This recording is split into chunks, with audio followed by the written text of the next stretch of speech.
जो जियालों ने मार्शल दौर में मारे खाई पीटीआई के साथ हो रहा है, सेम इक्वल है। 11 साल मार्शल में पीपल्स पार्टी के जियालों ने 60,000 लोगों को कोड़े मारे गए हैं। आप इशारा कर रहे हैं मियां नवाज शरीफ साहब की तरफ, तो वो तो बीमार हो गए थे, वो तो इलाज कराने के लिए गए हैं। अब बीमार हो गए थे तो मुशर्रफ दौर में क्या हुआ था? अब के जियालों में और उस वक्त के जियालों में क्या फर्क है? पीपल्स पार्टी में आज भी बड़ी बड़ी कदावर शख्सियात मौजूद है। मियां नवाज शरीफ साहब 21 अक्टूबर को आ रहे हैं। सर जी माफी दे, ये क्या कंपैरिजन है? कन्वेंशन नहीं करने पड़े थे पीपल्स पार्टी को। जो अवाम का समुंदर था, एयरपोर्ट से लेकर दाता दरबार और दाता दरबार से लेकर मीनारे पाकिस्तान, पांव रखने की जगह नहीं थी मेरे भाई। अगर नून लीग 30% भी कर ले तो मैं कहता हूँ कि इनकी बहुत बड़ी कामयाबी होगी। आपके कहने का मतलब ये है कि ये वही चेहरे जाएंगे, आम आवाम नहीं बाहर निकलेगी। आम आवाम ते था मर गई जे, उन्होंने रोटी रोजी पूरी नहीं हो रही। आप क्या समझते हैं कि ये आम इंतखाबात में पीटीआई का क्या रोल होगा? कि हाथी जिंदा लाख का और मरा हुआ 1.25 लाख का, पीटीआई भी हाथी है।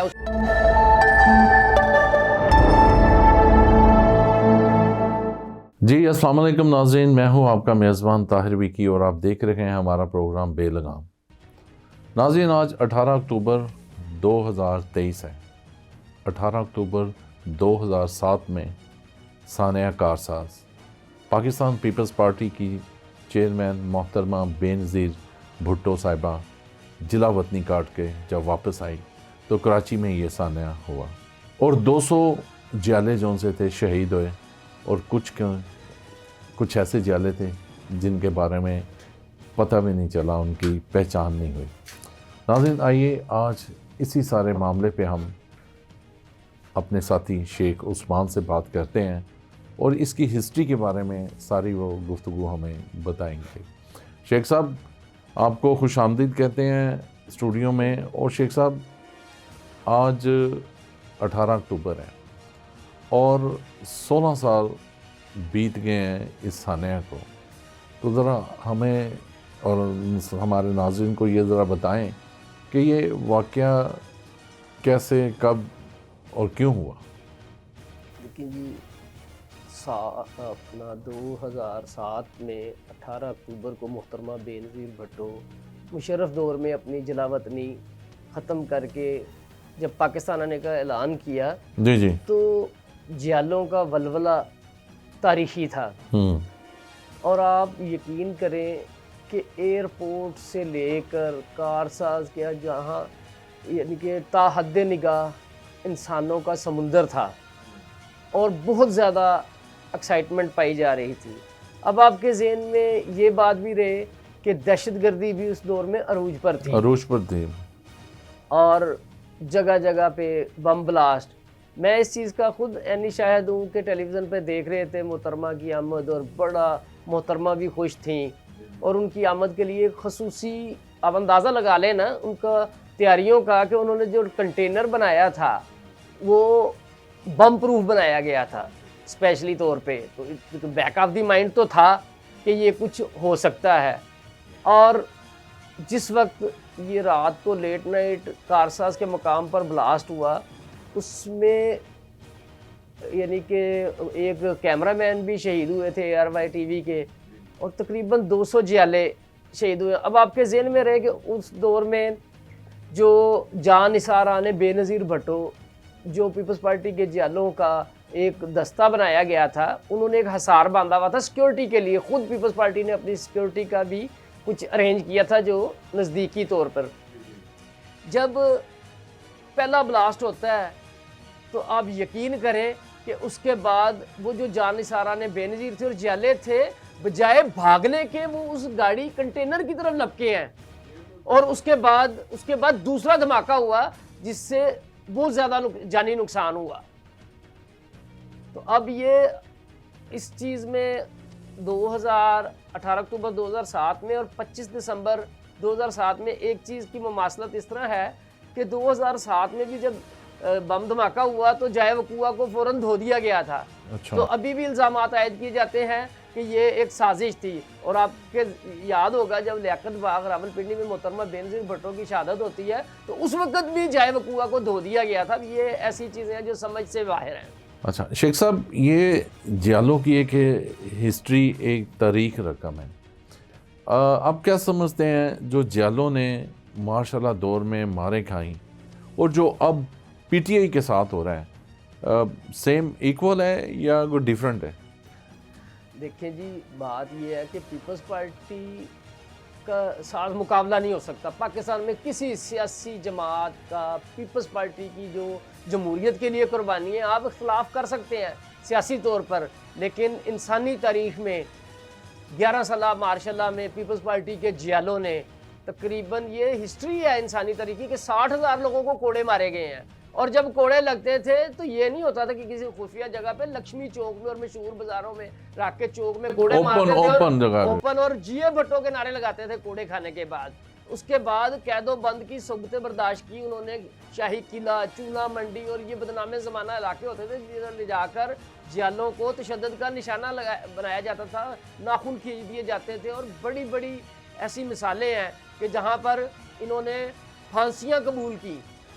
और बाकी देखें, सियासत में जद्दोजहद हर किसी का अपना अपना स्टाइल है। आप ये देख लें कि मार्शल दौर हो, कोड़ों का मामला हो, जियाले पीपल्स पार्टी सबसे नंबर 1 है। शेख साहब, अगर उस वक्त भी जैसे अब तहरीके इंसाफ को प्रेस कॉन्फ्रेंस करने के बाद पार्टी छोड़ दी जाती है या अपना वो किसी और पार्टी में जा मिलते हैं, उस वक्त भी अगर ये ट्रेंड चलता तो फिर क्या होना था? देखिए जी, अगर जो माजी है अब उसको तो नहीं हम चेंज कर सकते। तो उस दौर में तो ये हुआ, लोगों ने कोड़े खाए, अपने जान कुर्बानी दी उन्होंने, और वो पीछे नहीं हटे। प्रेस कॉन्फ्रेंस वाला तो सवाल ही पैदा नहीं होता ना। पीपल्स पार्टी के जियालों की डिक्शनरी में नहीं है ये। आप देखें, बहाली जमहूरियत के हवाले से कोई तहरीक हो, उसमें ये रात को मारे खाते थे, बाजुओं पे पट्टियां बंदी में, दूसरे दिन फिर मुजाहरों में होते थे। ये नहीं होता था कि गायब हो, जेलें काटी हैं इन्होंने, कभी लिख कर नहीं देते थे कि हमारा पीपल्स पार्टी से ताल्लुक नहीं है। और इसमें आप किसी भी हवाले से आ जाएं कि अदलिया बहाली की तहरीक में पीपल्स पार्टी के जियालों का इस्लामाबाद में बम ब्लास्ट हुआ, उधर शहीद हुए, बल्कि एक वो डॉक्टर इसरार थे, उनकी तो टांगें भी कट गई थी। MNA का इलेक्शन भी लड़ चुके हैं पीपल्स पार्टी के टिकट पे। और उसके बाद से दहशतगर्दी के खिलाफ जंग में पीपल्स पार्टी की सबसे बड़ी कुर्बानी मोहतरमा बेनज़ीर भट्टो की शहादत है। मुझे बताएं कि एक लड़की जो उधर ब्लास्ट होता है 18 अक्टूबर का, उसके बाद जो हालात थे, मेरा नहीं ख्याल कि कोई बड़े से बड़ा तुमन खान होता वो पाकिस्तान में रह जाता, मुल्क छोड़ के भाग जाता। बेनज़ीर भट्टो इसी मुल्क में रही और फिर उसने अपने अमल से साबित किया कि वो अपना जान इस मुल्क के लिए दी और शेख साहब, वो खुदा माफ़ करे, वो बीमार नहीं हुई थी, वो तंदुरुस्ती नहीं थी। आप इशारा कर रहे हैं मियाँ नवाज शरीफ साहब की तरफ, तो वो तो बीमार हो गए थे, वो तो इलाज कराने के लिए गए हैं। मैं उनका कतन भी इस तरह का कोई मुकाबला नहीं कर रहा उनका। चले अब बीमार हो गए थे तो मुशर्रफ दौर में क्या हुआ था? मुशर्रफ दौर में तो उन्होंने अपने वकील को नहीं बताया, मुआहदा लिखकर 10 साल का अपने LOAL को उठाया, बक्से उठाए और चले गए। जब लीडर ही नहीं मार खाएगा तो फिर वर्कर क्या करेंगे? ये जो काम किया इन्होंने, उठा के चले गए सारा साजो सामान, इसको आप क्या कहेंगे? देखिए जी, वो उनकी अपनी अपनी स्ट्रेटजी है ना। कोई मार खाना जानता है और कोई मार से बचना जानता है। शेख साहब, अब के जियालों में और उस वक्त के जियालों में क्या फ़र्क है? देखें जी, अभी भी अगर मुल्क की सियासत के ऊपर नज़र दौड़ाई जाए तो ठीक है, आप इख्तलाफ हर चीज़ की गुंजाइश मौजूद है, लेकिन नेकनामी के हवाले से, चाहे वो पार्लियामेंट में हो, सेनेट में हो, और सियासी तौर पे पीपल्स पार्टी में आज भी बड़ी बड़ी कदावर शख्सियात मौजूद है। पंजाब के हवाले से ही देख लें आप कि अगर वो चौधरी कमर जमान कायरा साहब हैं, उनके ऊपर कोई उंगली नहीं उठाता, बल्कि उनके ऊपर इमरान खान साहब की ख्वाहिश थी कि वो उसमें आए। नून लीग वाले भी इज्जत और वकार देते हैं उन्हें। इसी तरह अपना चौधरी मंजूर साहब हैं, वो तो बड़े, वो तो पुराने हैं बहुत। आप लाहौर में आ जाएं, लाहौर में आ जाएं, चौधरी असलम गिल साहब हैं, बड़े यानी कि इस तरह के। और ख़वातीन में आप यानी कि मैंने नहीं ऐसी जीदार, निडर और बहादुर ख़वातीन देखी हैं, जैसे वो हुआ करती थी साजिदा मीर साहब, और ये शाहिदा जबी, और वो अपना अभी हाल ही में बेगम शमीम नियाज़ी फोत हुई हैं, बड़ी ज़बरदस्त ख़वातीन। और लॉन्ग मार्च हो रहा है। 1990 में ये पहुंचते थे पिंडी, लियाकत बाग तक पहुंची हैं, बड़ी बड़ी सख्ती होती थी, कंटेनर लगा दिए जाते थे, पुल बंद कर दिए जाते थे और लाठी चार्ज। शेख साहब, जब बेनज़ीर साहिबा 1986 में 1986 में पहली मर्तबा जब यहाँ पाकिस्तान आई थी ना, तो उनका बड़े जोश व खरोश से पाकिस्तान पीपल्स पार्टी के जालों ने इस्तकबाल किया था। यहाँ तक के पाँव रखने की जगह नहीं मिलती थी यहाँ पे माल रोड पे, वो लाहौर में जब आई थी वो। तो आप अब आप देखें कि मियाँ नवाज शरीफ साहब 21 अक्टूबर को आ रहे हैं, आपका क्या ख्याल है कि इस तरह का इस्तकबाल उनका होगा? अवाम उन पर ट्रस्ट करते हुए, इतनी दिलचस्पी रखते हुए उनका खुश आमदीद कहेंगे? सर जी माफ़ी दे, अच्छा जी, ये क्या कंपैरिजन है भाई?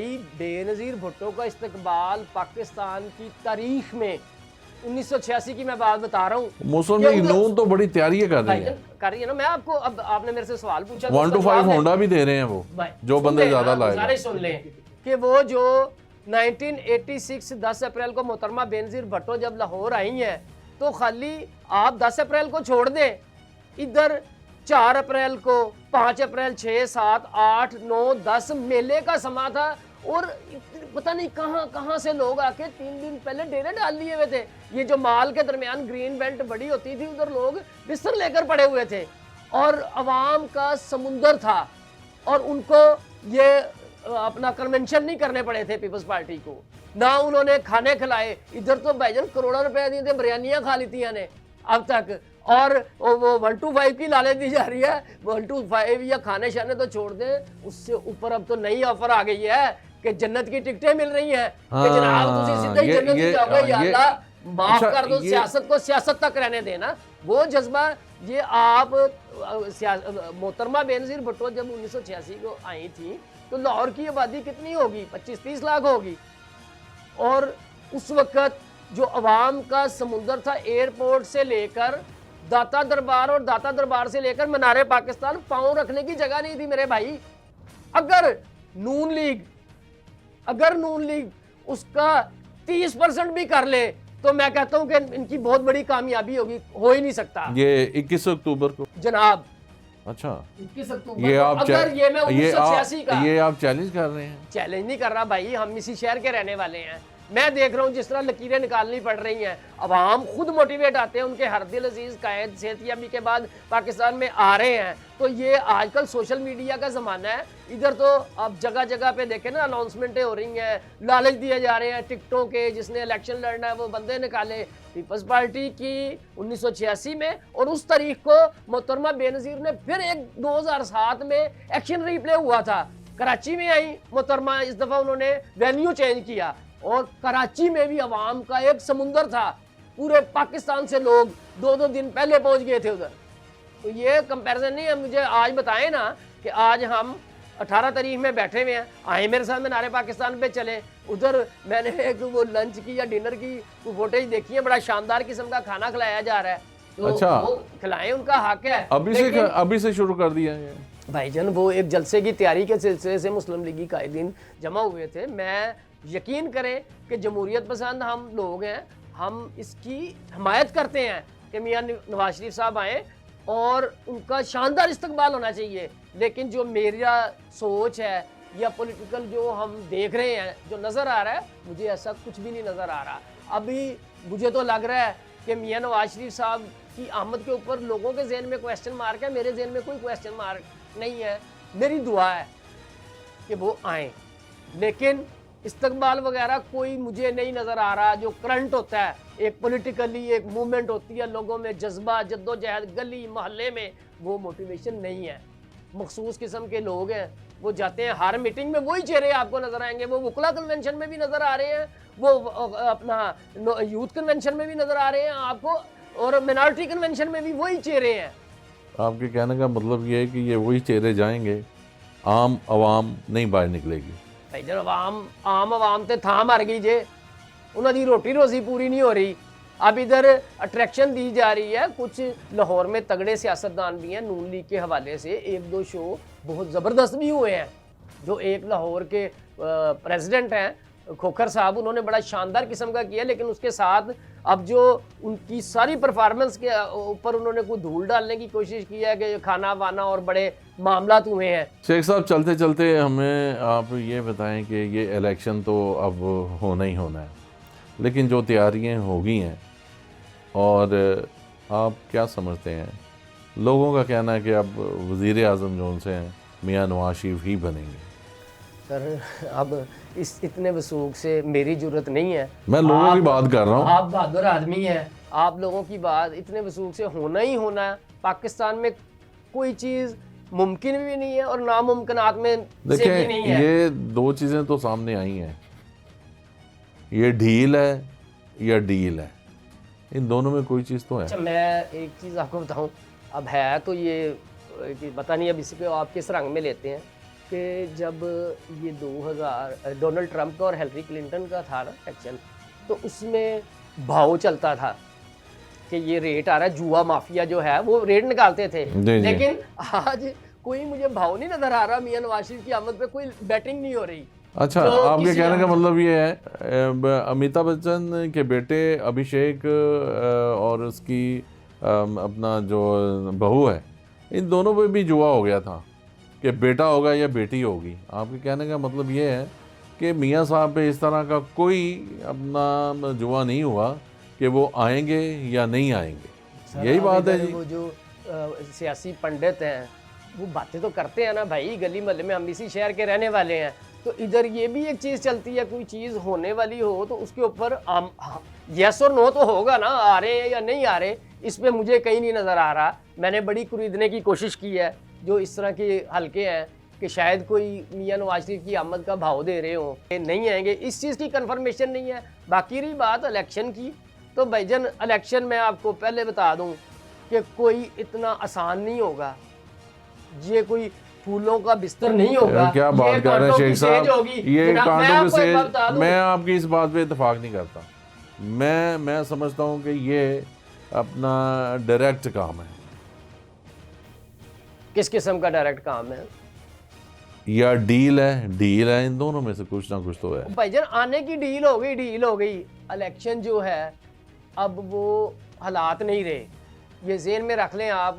मुझे आप बताएं कि अब हम ये साबका हुकूमत में आ जाए, पीटीआई में मियां नवाज शरीफ साहब को इन्होंने डिस्क्वालीफाई किया अदालत से, केस कुछ था किया कामा पे बेटे से तनख्वाह ना लेने पर। उसके बाद पूरी तरह से जो इधर चल रही थी कि इनके खिलाफ थी मशीनरी हर तरह से। इलेक्शन वाले दिन जब सारा मैनिपुलेट करने के बावजूद भी काबू नहीं आया और नून लीग जीत रही थी, जब काबू नहीं आया तो आरटीएस बिठाना पड़ा। आरटीएस बिठा के भी पीटीआई को मतलूबा अक्सरियत नहीं मिली। आपके जेहन में होना चाहिए कि फिर जहांगीर तरीन का जहाज उड़ा, विकटें गिरती थी, जहाज में उठाते थे। आज इतने एमपी है पकड़ दकड़ करके तो बड़ी मुश्किल से पूरा जोर लगाकर इन्होंने आप क्या कहने का मतलब ये है कि ये जो इलेक्शन आ रहे हैं आम इंतखाबात, इसमें इस तरह का मामला नहीं होगा? इस तरह का मामला मुझे इलेक्शन में कोई, मैंने आपको पहले कहा है कि ये कोई फूलों का बिस्तर नहीं होगा, ये कांटों की सेज है। और मुस्लिम लीग नून के लिए इलेक्शन लड़ना कोई आसान काम नहीं होगा। इसको जेहन में रखें आप कि अगर फ्री एंड फेयर इलेक्शन हुआ तब भी, ये मेरी बात आज नोट कर लें, 1979 में इधर बल्दियाती इलेक्शन हुए थे, पीपल्स पार्टी पे पाबंदी लगा दी गैर जमाती, तो उन्होंने एक स्लोगन दिया था, अवाम दोस्त जमहूरियत पसंद। तो मुझे लग रहा है कि पीटीआई के टिकट पे लोग ना आए और फिर आज़ाद आएंगे और उनको एक मखसूस स्लोगन दे दिया गया तो लोगों ने उनको वोट दे देने हैं। ये जो एग्जॉस्ट होना है अवाम, ये अभी जो जनरल परसेप्शन है महंगाई की वजह से, मियां नवाज शरीफ साहब आए, मोटिवेट करें, अपना मंशूर दें लोगों के लिए, तरक्की का जो भी उनके पास रोड मैप है वो बताएं, महंगाई किस तरह कम होनी है, बेरोजगारी किस तरह कम होनी है, एनर्जी का क्राइसिस किस तरह हल होगा, और ये जो अपना चाइना के साथ मामला है, सऊदी अरब के साथ या दोस्त इस्लामी ममालिक के साथ किस तरह सीधे करेंगे, खारजा पॉलिसी, ये एक तवील वो है। पहले तो भाईजान मियाँ साहब आए और वो जो जिस मामले में वो कन्विक्टेड है उससे तो जान छुड़ाए ना। अगर आपकी कन्विक्शन ख़त्म होगी, नाअहली ख़त्म होगी, तो फिर या वज़ीर आज़म आ सकते हैं ना। अच्छा शेख साहब, आपने ये बात की है कि सारी, अच्छा आप क्या समझते हैं कि ये आम इंतखाबात में पीटीआई का क्या रोल होगा? भाईजान, आपने एक मुहावरा सुना होगा कि हाथी जिंदा लाख का और मरा हुआ 1.25 लाख का। इस टाइम पे पीटीआई भी हाथी है, उसकी क़यादत अंदर है, उसके लीडरों से वो लिखवाए वो जा रहे हैं, नेक चाल चलन के वादे वो पार्टियाँ स्विच कर रहे हैं। लेकिन पीटीआई इलेक्शन में चाहे उसको एज पार्टी बल्ले के निशान पे लड़ना दिया जाए या नहीं दिया जाएगा, तो फिर पाकिस्तानी जोड़ तोड़ के तो माहिर है ना कोई शक्ल निकालेंगे। और मुझे लग रहा है जो आवाम की आवाज़ समझ आ रही है वो पीटीआई 1.25 लाख की साबित होगी। अच्छा, इनको इतना आसान मुकाबला नहीं होगा, इनको नाको चने चुबवा देंगे, क्योंकि 7 हलकों यानी में कि इनको चुल्लू फेरना पड़ेगा। सर चुरलू अब भूल जाए, चुरलू तो शेख फिर फेरना था। साहब, मेरी बात सुने ना, बहुत शुक्रिया। 7 हलकों में इमरान खान जीता है, नून लीग के उम्मीदवारों को शिकस्त दी है। अगर एक मुल्तान में वो मखदूम शाह साहब की बेटी को शिकस्त दी है यूसुफ रज़ा गिलानी फैमिली ने, और दूसरी तरफ वो कराची में एक सीट पे इमरान खान साहब हारे हैं ना। तो अगर लोग पागल हैं, उनको जुनून है कि 7 सीटों पे एक बंदा खड़ा हुआ है 9 सीटों पे, और उसने लेनी 1 सीट की है, लेकिन फिर लोग जोक दर जोक जाकर वोट दे रहे हैं। तो इसको समझें, अलार्मिंग, इस पे वर्क करने की ज़रूरत है। नून लीग को पॉजिटिवली वर्क करें, जेन्युइन वर्क करें, रंगबाजों से बचें। जी शेख साहब, बहुत शुक्रिया आपका, बड़ी अच्छी गुफ्तगू हुई आपसे। नाज़रीन, 18 अक्टूबर पाकिस्तान पीपल्स पार्टी के लिए एक स्याह दिन था। 200 जयालों की शहादत वो हर साल याद करते हैं। इसके साथ ही मुझे और मेरे साथी शेख उस्मान को इजाज़त दे दिए। अगले प्रोग्राम में एक नए मौजू के साथ फिर मुलाकात होगी। अल्लाह हाफिज़।